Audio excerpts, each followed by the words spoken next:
Guys, it's that time again. It is Sunday and we are talking about bunkers today. We're talking about different shots that you get out here. We're on the fantastic series that is the next 100. So a massive thank you to Seed and Takomo for providing us with the ability of partnering with us for this series. But today we're going to be talking about this bunker shot. We're playing the delightful Goswick or Gossick links.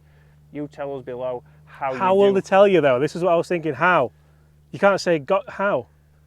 Put a capital W if it's Goswick, and a normal W if it's Gossick. There we go. There we go. James has come up with a plan for it. So tell us below.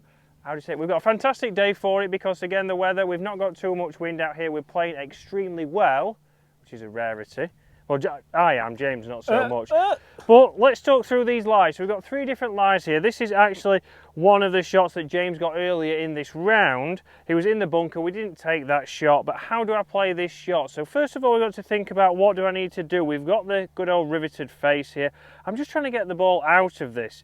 So what we can do is a lot of people will tell you to close the face down. Obviously you can go more up to down into the back of that golf ball to try and get that to pop up.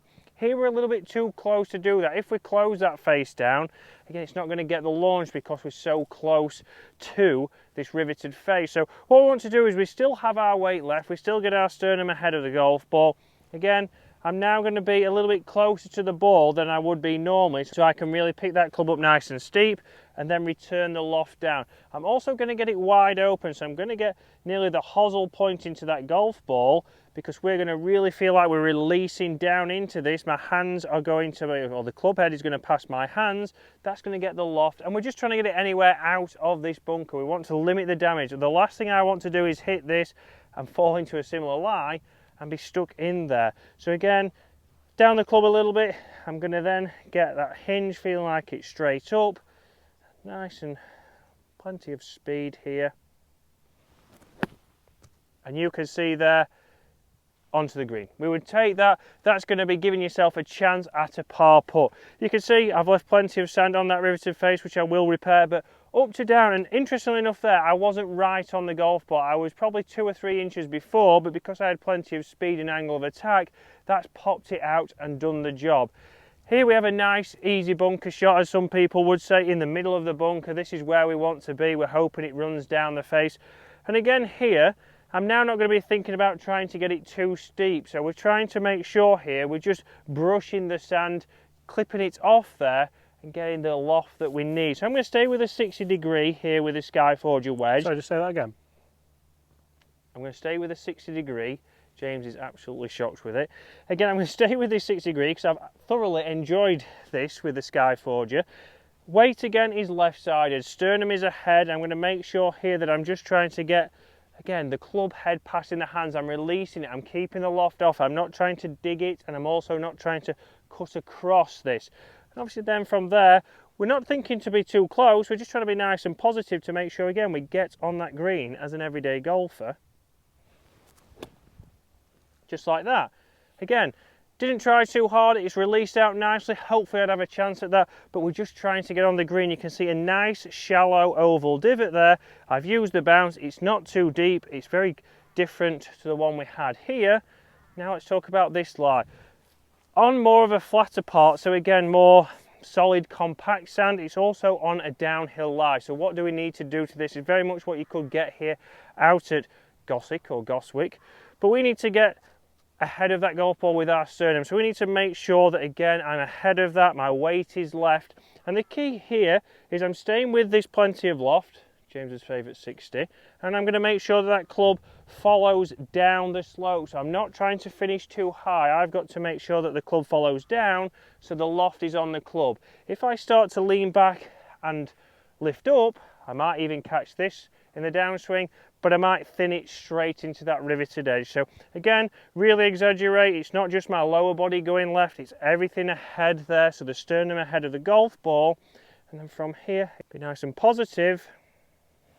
And try and get that out. Not the best shot there. I've actually caught the ground a little bit before there. I've released the club head a little bit too early without turning, but I'm on the green. I'm giving myself a chance, but now we need to put it to the test against James Robinson. Right, so in comes the self-proclaimed slash, if you watch the You channel. said, no, it's not self-proclaimed, you said If it. you do watch it on the channel, James is a bit of a bunker wizard. So At the moment, it's very much, I don't know if it's form or if it's just like what I've been learning to do, but basically guys, if you do want to get good out of bunkers, you've got to remember just a couple of things. You've got to remember to keep your speed, keep your loft, both statically and dynamically. Make sure you're using the right club is what I mean by statically. Dynamically is basically, can you actually deliver the club with the correct loft on it and then work it around your body?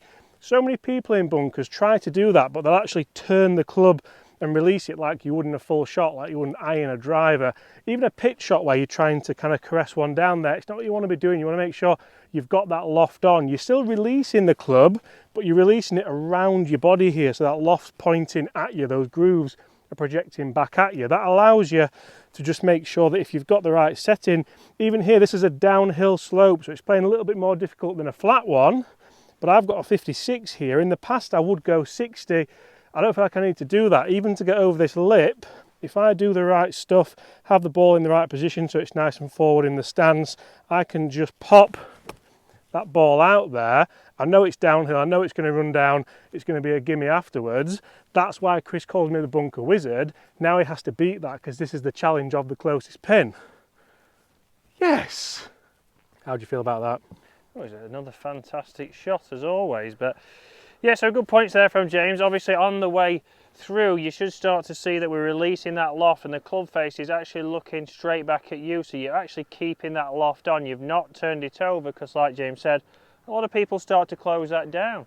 And the key... We've got a plane coming over. Look at that, what is this? Good job you've not got the drone up. It's Wallace and Gromit. Well, I mean, it weren't flying itself. I don't know what it is, but I really wouldn't fancy being up in one of them, Chris, would you? No, definitely not. One thing to add to that, just make sure that, I mean, you know as well, the key is body and chest rotation, isn't it? It's not just hand rotation. People say, oh, well, if I have the loft pointing towards me here, if you've not rotated your body, you'll just hosel it. Yeah, if we just stand and fall back and we do this, yes, your body's still pointing there. We want to see on the way through that, again, loft pointing back, but chest is also pointing to target. So we're committing to that shot and rotating through. I've got the 60 here. Again, the Skyforger wedges that we are thoroughly enjoying. Oh, this could be close. Go on then. Just the wrong line, wasn't it? Didn't come out right. Again, perfect distance there, nice and easy, good interaction there. But, so guys, as always there, James putting on a great performance, the self-proclaimed bunker wizard. You said it, not me. All right, it was me. But guys, hopefully you've enjoyed that. A massive thank you, as always, to Takomo and Seed. And if you want to look at their clubs or their golf balls, links are in descriptions below. And we'll see you again next week. What would you do?